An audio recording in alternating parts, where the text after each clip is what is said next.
Take a deep breath in and slowly let it go. Let your shoulders fall. Let your jaw soften. Allow the day to slip away behind you. Feel the air around you grow still and gentle, like a hush spreading across a quiet glen at dusk. You're safe here, wrapped in the folds of sleep's first whisper. There is nothing to do, nowhere to be, except here, in this moment. Listen to the slow rhythm of your breathing and feel the warmth curling around you like a soft blanket. Let your body grow heavy and your mind light as a feather. Tonight, we drift into a story carried by moonlight and melting wax. Our story tonight begins far to the north, where winter holds the land in quiet reverence, and the sky glows with a cool, endless twilight. In a small, snow-drifted village, cradled between blue-tinged pines and the slow, glassy roll of a frozen river, there lived an old sculptor named Inga. Her home stood at the edge of the woods, half cottage, half workshop, its windows always warm with flickering golden light.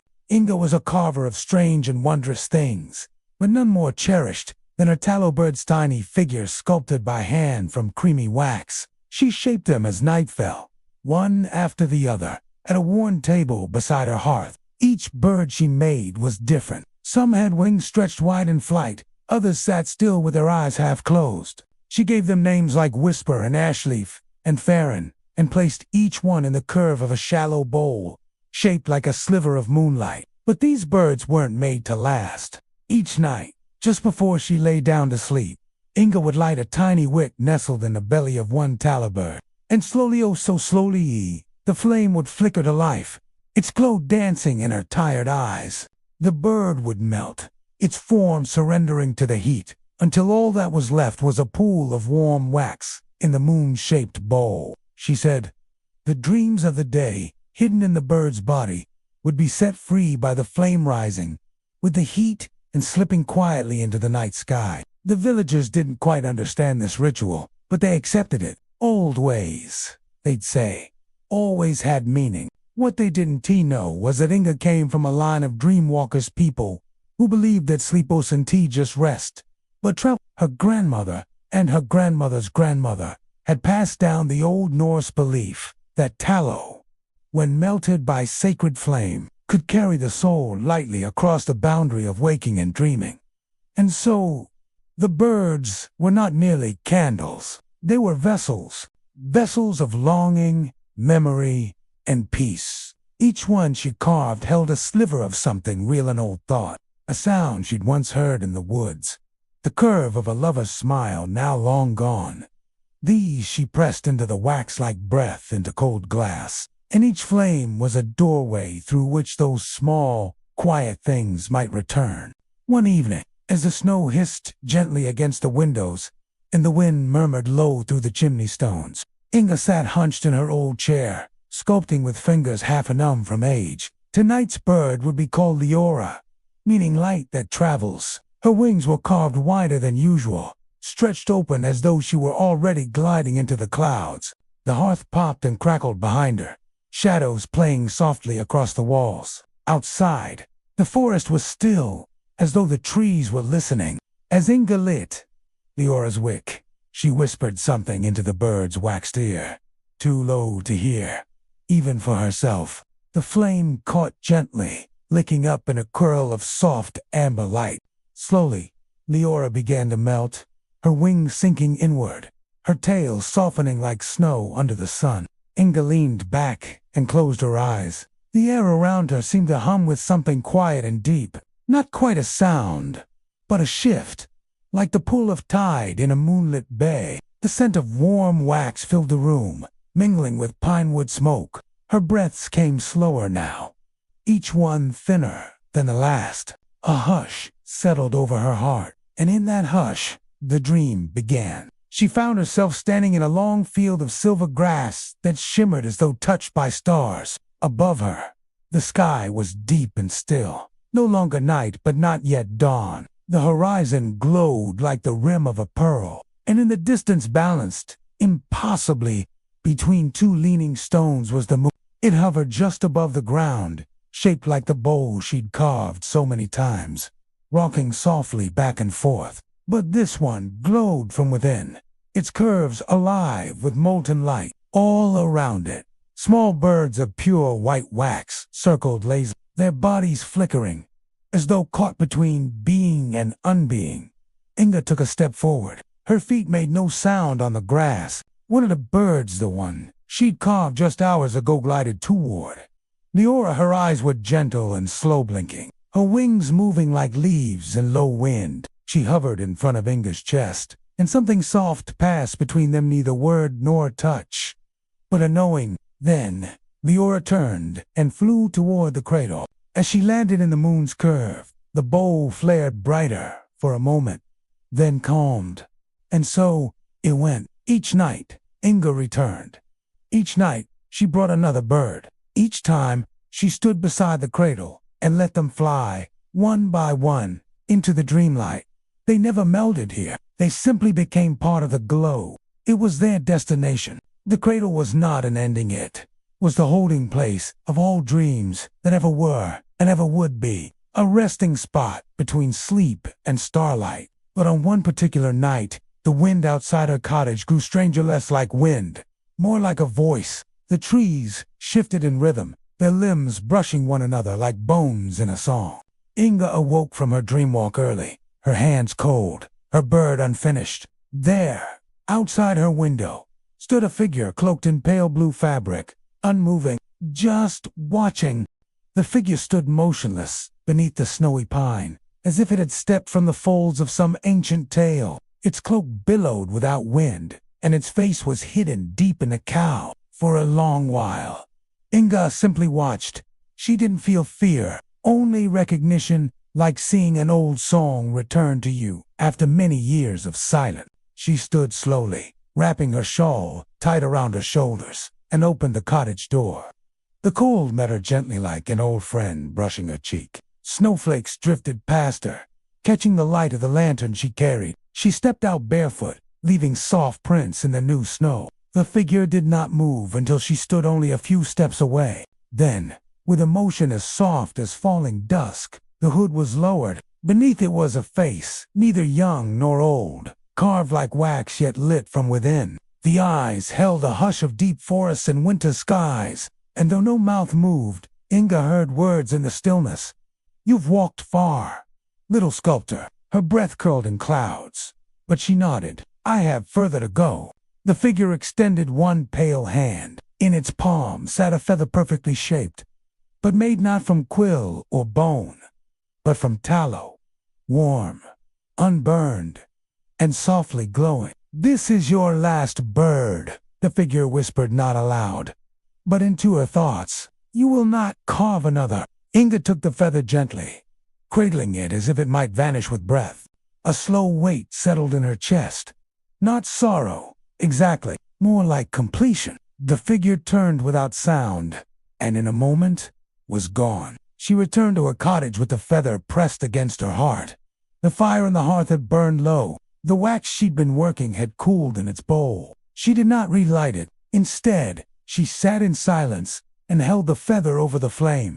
The wick caught easily, as if it had been waiting. The feather burned without melting, its shape unchanged, its glow deepening to silver. And as she watched it, Inga felt her eyes grow heavy, heavier than ever before. Her thoughts slowed, like snowflakes drifting in still air. And when her head finally lowered to the table beside the flickering cradle bowl, she exhaled a final breath that seemed to last forever. Outside, the night deepened. The stars blinked one by one into being, and from the chimney rose a thin, steady trail of silver smoke, curling up, into the waiting sky. That night, in the dream field of silver grass, the Moon-Cradle glowed brighter than it ever had. Leora sat beside the cradle's edge, her wings open wide. Other birds gathered, to Ashleaf whisper Farron, and more, each flickering with the memory of Inga's hands. The wind was slow and warm. The stars above pulsed softly in time with something old and unspoken. And then she came. Inga, barefoot and smiling, her shawl glowing faintly at the edges. She stepped into the circle of birds, her steps lighter than breath. The cradle bowed low, inviting her in. This time, she did not place a bird inside it. This time, She curled into the curve of the bowl herself, her body as light as flame, her heart no heavier than wax. The cradle rocked once softly, as if sighing then stilled, and all the birds lifted their wing, high above the earth, the aurora shimmered ribbons of green and violet trailing like dreams across the sky. The villagers who woke to see them said it was the brightest they'd ever known. Some heard music in the wind, others felt a deep calm settle in their homes, though they could not name its cause. In the morning, when a neighbor came to bring Inga some fresh bread, they found the cottage empty. No sign of struggle, no fear, just her tools, her chair, and a single featherin burned and warm to the touch resting in the center of a moon-shaped bowl. The hearth had gone out, yet the room was not cold. Word spread quietly through the village that the sculptor had passed on. But in the days that followed, something peculiar happened. Children began dreaming of birds strange, glowing birds that spoke in forgotten languages and left trails of warmth in the snow. Elders whispered that they, too, had seen the Moon-Cradle hovering between two stones in a field of starlit grass. Some claimed they'd heard Inga's voice in their sleep, soft as candlelight, humming lullabies their mothers used to sing. People who had long forgotten how to dream found their nights filled with color again. And so, the Tallow-Birds returned not as wax, not as carvings, but as pieces of memory carried on sleep. No one could say where they came from, only that, on certain nights, if you lit a small candle and whispered to it kindly, you might feel a warmth rise in your chest, and a bird might come perch at your window, not to stay but to remind you that rest is a journey, that sleep is not the end of the day, but its other half, and that somewhere beyond the hush of night, there is a cradle waiting, not for your body, but for your light. So now, dear listener, let your thoughts flutter like wax-born wings. Let the flicker behind your eyelids soften and stretch. Imagine yourself on that quiet hill, the cradle rocking, the grass glowing. You are safe. You are warm.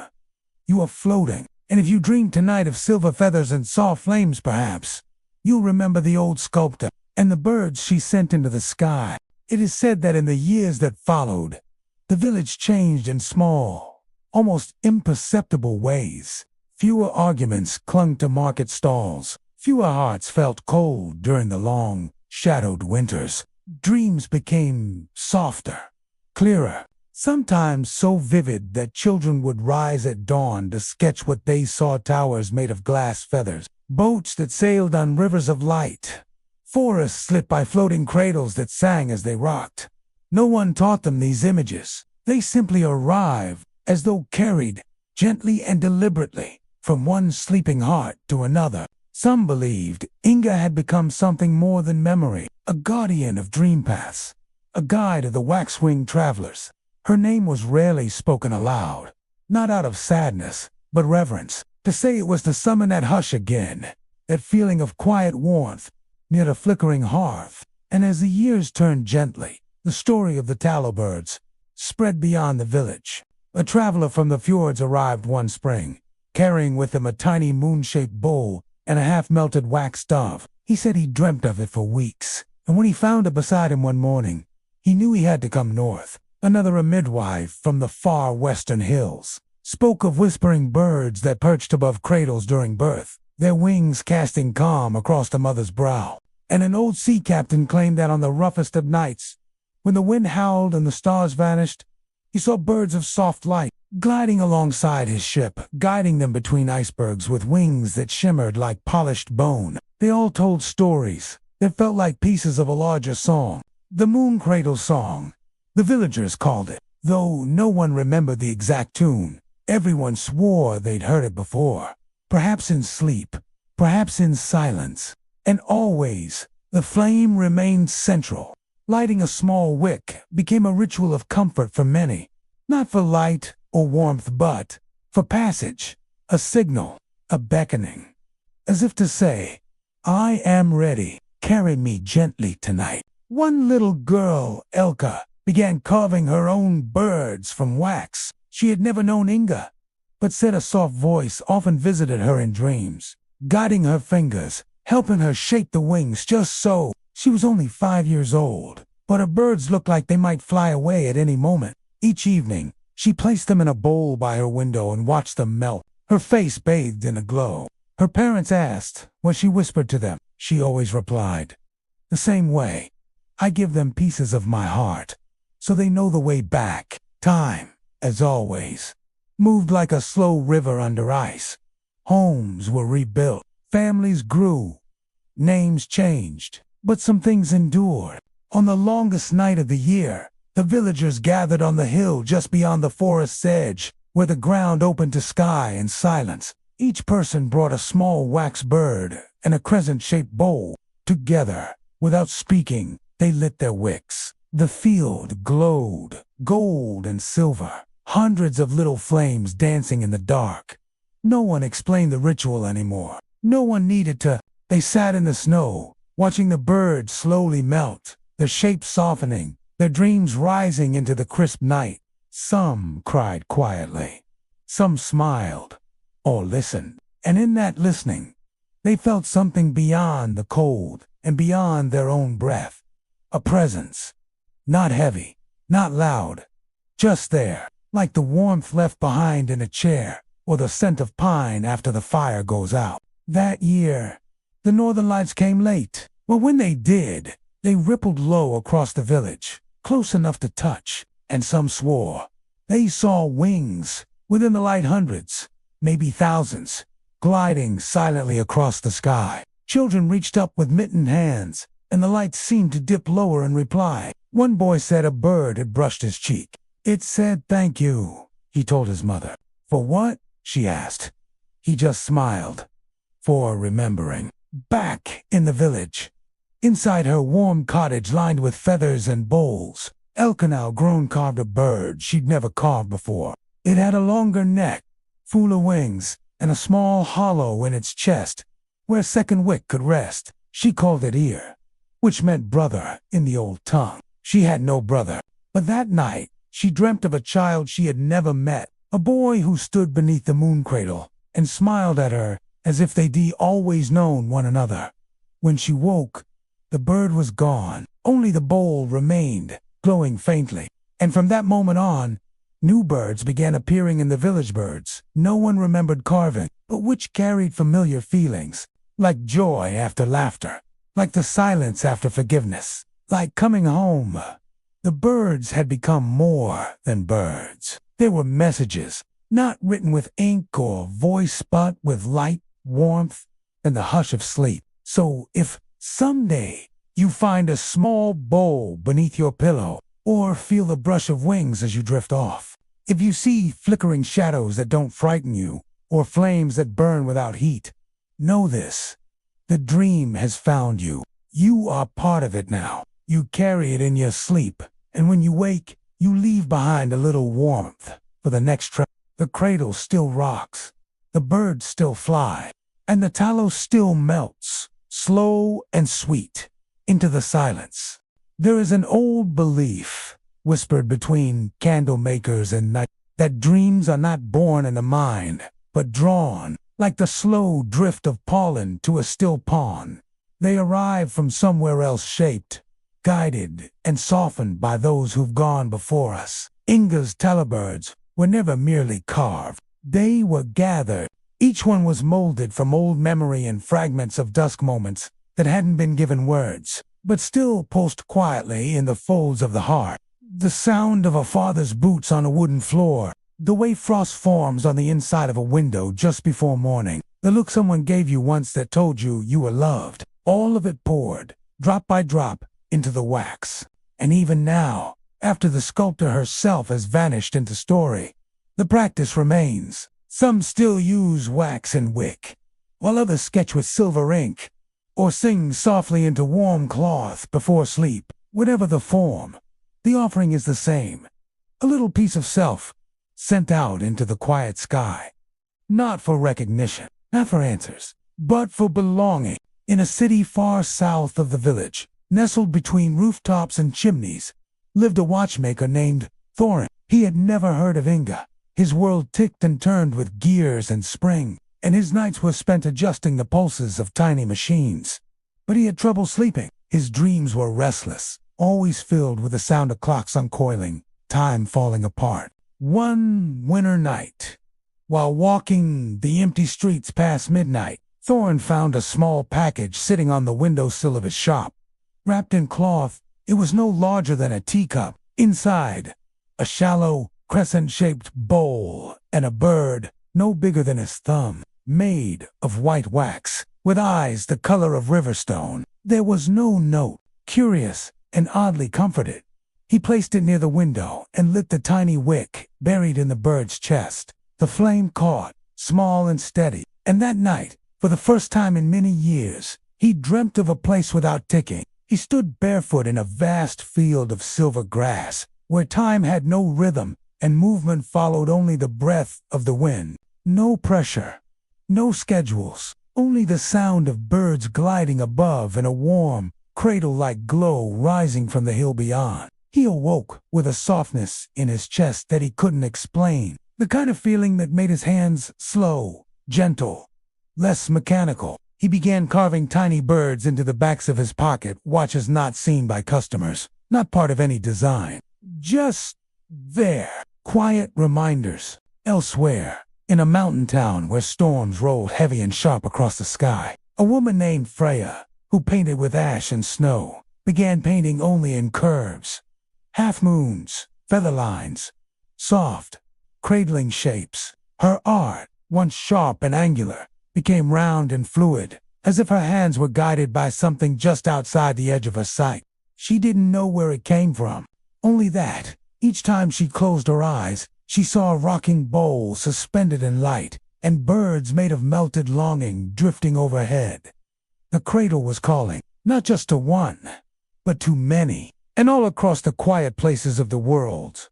Those moments before sleep, those hushes, between thoughts the birds began to gather. They came as warmth on a cold pillow, as the flicker of a candle no one remembers lighting, as the sense that someone has just left the room.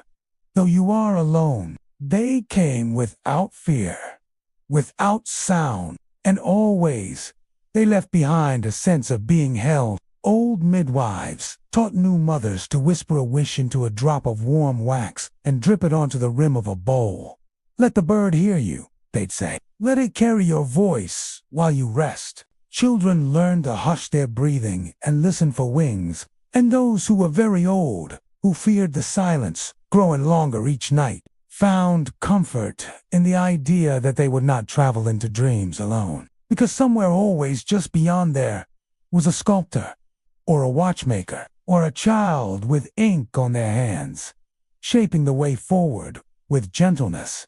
You see, dreams are not made to be chased. They are made to be received, honored, held, and those who shape the Tallow-Birds know this.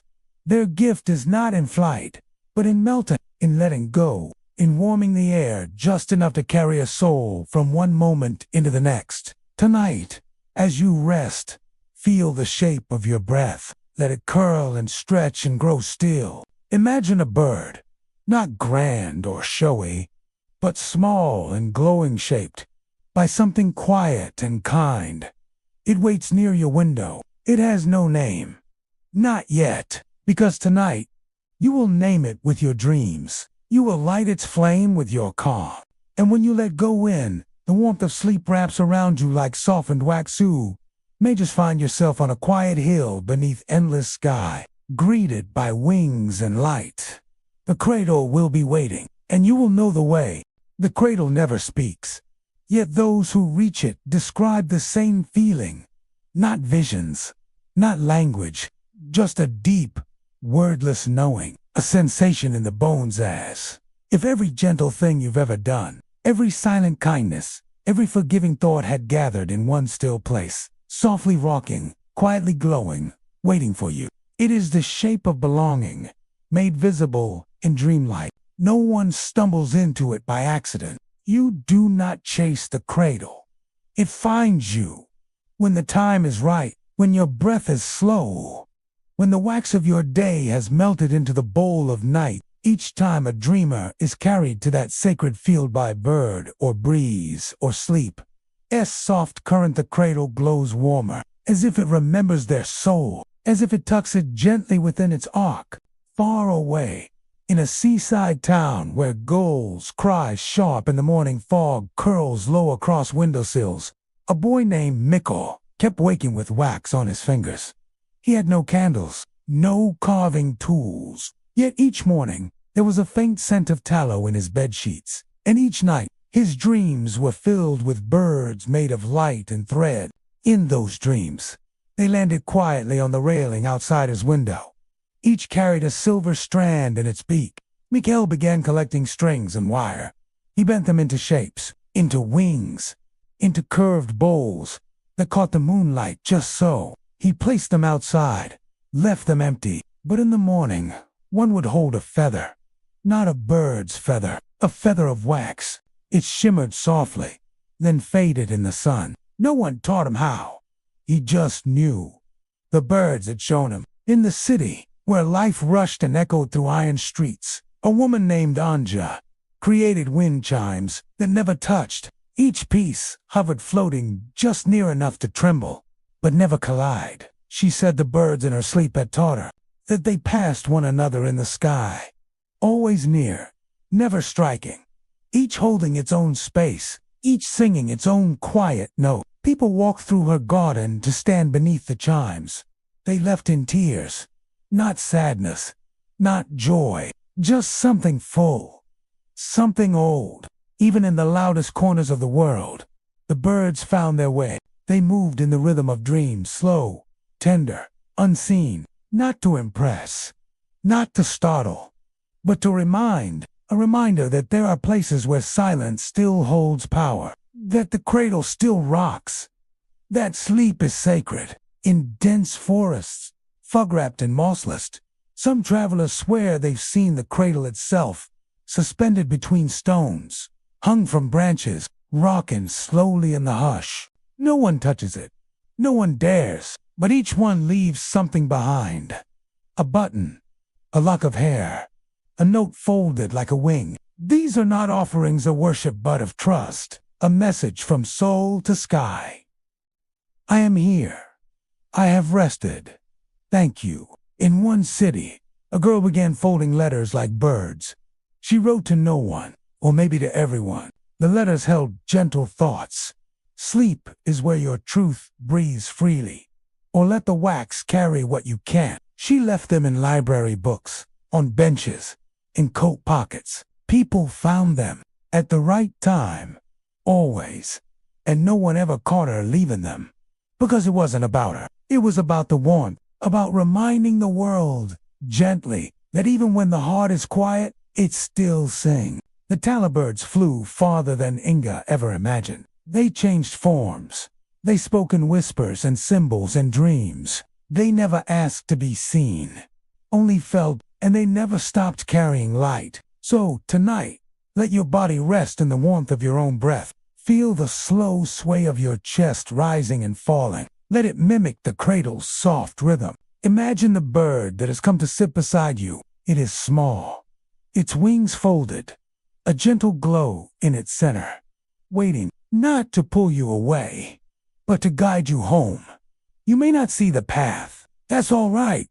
You are not meant to walk it. You are meant to float, to trust, to let the wax melt. And when it does, when your thoughts grow as quiet as the feathers above your brow, we'll feel the shift, a slow lift, the dream unfolding, the cradle rocking, the knowing arriving.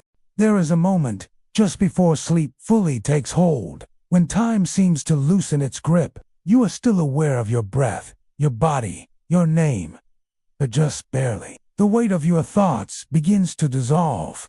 The borders of your mind begin to blur, and in that moment the smallest, softest pause between waking and dreaming, a door opens. You don't see it.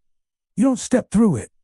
It simply opens, and you begin to float. For those who have known the Tallow-Birds, this is the moment when the flame inside the chest of the bird, that small wick, begins to glow, and the wax begins to soften. The warmth begins its quiet work. It doesn't rush. It doesn't demand. It simply risks carrying what you no longer need to hold, worries that clung too tightly, memories that no longer fit, weights you forgot were there, all lifted, drop by drop, in the melt. The bird carries them into the dark, not to erase them, but to ease them, to set them adrift, where time and moonlight can wear them smooth. What returns in their place is not emptiness, but lightness, a stillness that holds you gently, like a bowl of warm air. And so you drift, not forward, not backward, but inward, toward the dream field, where silver grasses hum in the hush of night, where no one speaks, and yet everything is understood, where the Moon-Cradle glows like a half-remembered lullaby, where birds of soft wax perch in rows on branches that never break, waiting for you. Some say the first time you reach this place, you recognize it, not because you've seen it before, but because it remembers you. The cradle rocks, not side to side, not back and forth, but in a deeper way, a rocking of the soul, a rhythm that matches your heartbeat as it slows, matches your breath as it eases. It is not a place of answers. It is a place of soft unfolding, of becoming lighter, of letting go. And in that letting go, something opens, a quietness deep within you, like a new wing stretching for the first time. You do not need to fly. You only need to rest. The birds will fly for you. They will carry what you whispered into them. Carry it gently across starlit fields and forgotten skies. Carry it until it becomes part of the great cradle-light that holds the dreams of the world. This is what the old ones knew. This is what Inga sculpted into every curve of wax, every arc of wing. Not just beauty, but surrender. Not just light, but the soft power of melting away. So now, let your eyes grow heavier. Let your thoughts grow quieter. Let the day behind you slip further and further away, until it becomes no more than the shadow of a boat on the surface of a pond. You are already floating. The flame is already flickering. The wax is already softening. And somewhere, just beyond the edges of sound and shape, the cradle is rocking, just for you. Not because you are lost, but because you are ready to return. Not to a place, but to peace, to the slow, sweet rhythm of a soul at rest. The birds are circling now, not in flocks, not in crowds, just a few, just enough. Their wings moving in silence, catching bits of dreamlight on their tips. One of them pauses near your chest. It hovers, listening. It hears your quietest thought, not the ones you say out loud, the ones beneath. And it nods, once, in stillness. Then it turns and begins to glide toward the field. You don't need to follow. Just let yourself rock. Let the wax melt. Let the flame glow. Sleep is here. You are ready. There is something sacred about being carried, not in body, but in spirit. When you are held without being touched, when the burdens you've worn all day loosen and lift, not through force, but through warmth, it is the true flight of the Tallow-Bird. It doesn't soar with speed or noise. It drifts like a lullaby you forgot you knew. It remembers the shape of your quietest hopes, and tonight it returns them to you, softened, made gentle again. As your breathing deepens, the world around you changes, not suddenly, not loudly, just gently. The edges blur. The room you lie in begins to dissolve into darkness, not the kind that frightens, but the kind that enfolds. It is the darkness of a cave warmed by fire, the darkness of a cloak drawn lovingly over your shoulders, the darkness beneath closed eyes, where imagination pulses like a quiet tide. And from that darkness, the dream begins to rise. The cradle is near again. You do not walk to it. You do not search. It appears the way fog appears over a quiet lake suddenly there, as though it had been waiting the whole time. It rocks in rhythm with your breath, and you notice, this time, the bowl glows not just with waxlight, but with memory. Flickers of moments from your own life glint in its curved, tiny, glowing shapes. A hand you once held, a field you once ran through. Laughter caught in sunlit air. You realize now, the cradle is not only made of light, it is made of you. of every gentle thing you've ever offered, of every time you paused instead of pushing, of every wish you kept safe, even when it hurt. The birds gather around the cradle, not to guard it, but to join it. One by one, they fold their wings, melt into the bowl, and become part of the glow. They do not vanish. They become more, and you're rocking gently in your sleep are, held by that same light, not above, not below. Within, you have reached a place few remember exists, a place beneath worry, beneath thought, beneath even dreaming. It is not empty. It is complete. There is no story here, no name to carry, no role to play. Only the slow, quiet rhythm of being warm, being safe, being held. If you listen closely now, you may hear the faint flutter of wings far away. A new bird just formed, carved by someone else, someone like you. They are lighting their first wick. They are sending their first dream. And soon, their bird will join yours in the sky, because the cradle is not a secret kept by one. It is a gift, passed quietly, breath by breath, from soul to soul. You feel it now, not above you, not around you, inside you. The cradle rocks where your heartbeat rests. The wax melts where your mind softens. The light flickers behind your closed eyes, not to wake you, but to carry you further into the night. You are not asleep. You are not awake. You are dreaming the space between. You are floating in the hush. You are glowing with every small kindness that ever touched your life. And the cradle rocks on, somewhere in the vast quiet of the dream field, the color of silence when it becomes warm. You are resting so deeply now that even your breath feels far away, as if your body is just a place your spirit once visited, and now you are elsewhere. Not lost, not drifting, but return to a place you've always known, though you couldn't name it before. Here, there is no time, only rhythm, no language, only feeling. The cradle doesn't speak, it listens. It listens to the soft weight of what you've carried, to the way your thoughts begin to loosen, like threads unspooling in the dark. It listens to what you never said out loud, the small, aching parts, the quiet hopes you buried beneath busy days. And it rocks not to fix anything, not to erase, but to hold. It holds you in your unspoken wholeness, in the shape you take when you are not trying to be anything at all. The wax birds rise and fall in long arcs above the cradle, their light stretching across the dreamscape like brushstrokes. They move with the gentleness of leaves carried by a river, unhurried and knowing. You feel them, not with your eyes, but with your chest, a warm pressure behind your ribs, like being remembered by something older than the stars. These birds do not need to arrive. They are already here. You are part of them. Each dream you've dreamed, each one you've forgotten, has shaped the arc of their wings. Each breath you sigh in sleep has added weight to their warmth. And now, their warmth returns to you, softly, fully, unconditionally.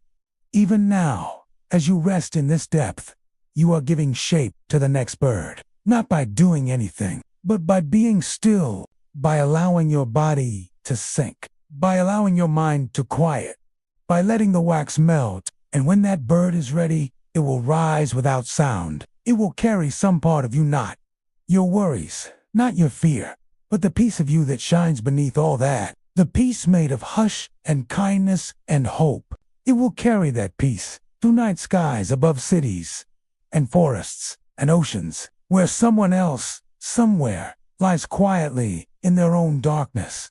That bird will perch at their window, and they will breathe easier, even if they never know why. This is how the dream spreads, not in noise, in warmth, in stillness, in the soft flicker of light where there should have been none.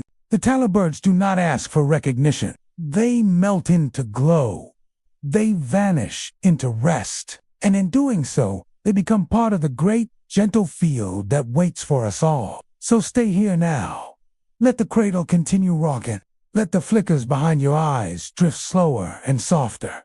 You are beyond needing words, beyond needing answers. You are cradled by light formed from every restful breath you've ever taken, and the birds above Euthos, shaped from your peace, your calm, your gentle release fly onward, brushing the stars with their wings. You have given enough for tonight.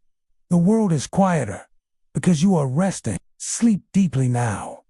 And know, you are never far from the cradle. You are never far from the birds. And every night, without fail, the wax will melt, the wick will glow, and you will be held. And so, as your breath becomes even slower, deeper, the cradle rocks in time with the quiet rhythm inside you. You are held, not by hands, not by words, but by light, by warmth, by the soft glow of 1,000 tiny wings, folded in trust, each one a dream, a hope, a whisper, carried across the dark. Together, they form a sky not made of stars, but of moments. Moments when you felt safe. Moments when you showed kindness. Moments when you simply breathed and were enough. Tonight, those moments gather here. They swirl and rise like flame, circling the moon. The cradle that rocks for you. The cradle that waits for you. You do not have to reach for it. You only have to be still, to let yourself fall, to let the wax melt, to let the light carry you. This is the gift, the quiet promise, that no matter how long the night, no matter how far the journey, there will always be a place where your soul can rest, where your dreams can land softly, where the Tallow-Birds will sing you home. And as your eyes finally close, the last thought you carry is not worry or fear, but something soft and deep and steady, a knowing that you are loved just as you are, just as you rest, and somewhere far above, the Moon-Cradle glows brighter. The birds sing a silent song, and the night holds you close. Sleep now. Sleep deeply. Sleep well.